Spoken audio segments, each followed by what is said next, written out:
यति टेस्टी यति मिठो होला यो खाने बेला भगवान। बास्ना कस्तो राम्रो आयो न यो तोरी यस्तो सबैले यति मिक्स यति राम्रो बास्ना अहिले नै खाइदिउँ जस्तो। ल हजुरहरूलाई पनि कल्पनाको हातको स्वादको अचार खानु छ भने आइहाल्नुहोस् है त। आज कल्पनाले के को अचार बनाउँदैछ भन्दाखेरि के को होला त, यहाँ छ फुलकोपी, काउली अनि मुला, यहाँ छ लसुन, अदुवा अनि हरियो खुर्सानी। यता छ यो त नहालेपछि अचार नबनिठो हुने कुरै भएन हैन।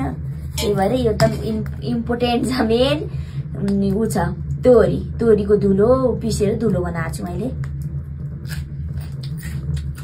सुरु गरौँ है त अब अचार बनाउनलाई।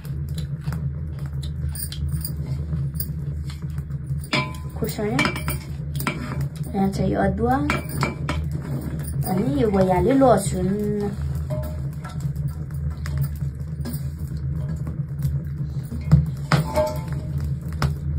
यहाँ छ तोरीको धुलो। यो नभए त अचारै मिठो हुन्न है त। अब यहाँ हालौँ तेल।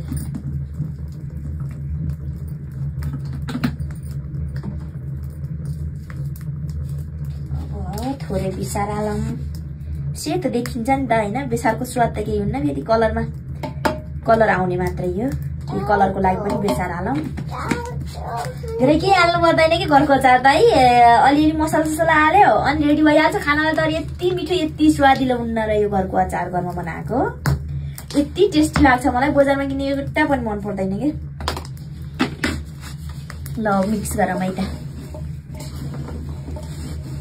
चट्ट पारेर मिक्स गर्नु पर्यो यसलाई।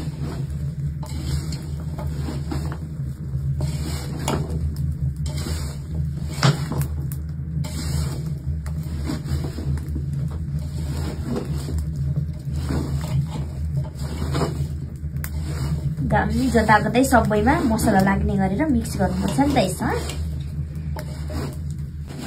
ल हेर्नुहोस् त यस्तै देख्दै खाम लाग्ने जस्तो भइहाल्यो न, कस्तो मिठो। नुन लागि नै एउटा टेस्ट गरौँ है त।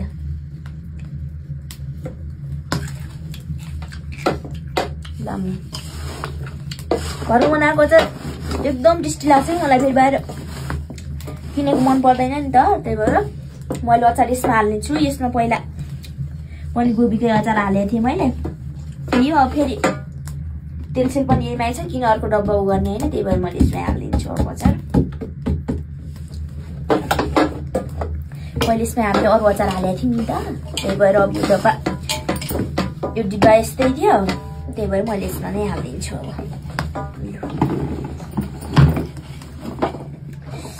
यति टेस्टी यति मिठो होला यो खाने बेला भगवान। बास्ना कस्तो राम्रो आयो न यो तोरी यस्तो सबैले यति मिक्स यति राम्रो बास्ना अहिले नै खाइदिउँ जस्तो।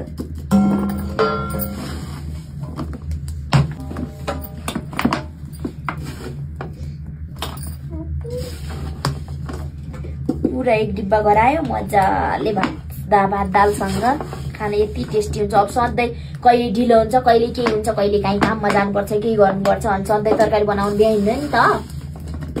अब मजाले घरमा बसेको बेला त मजाले तरकारी बनायो खायो आनन्द मजा आउँछ हैन।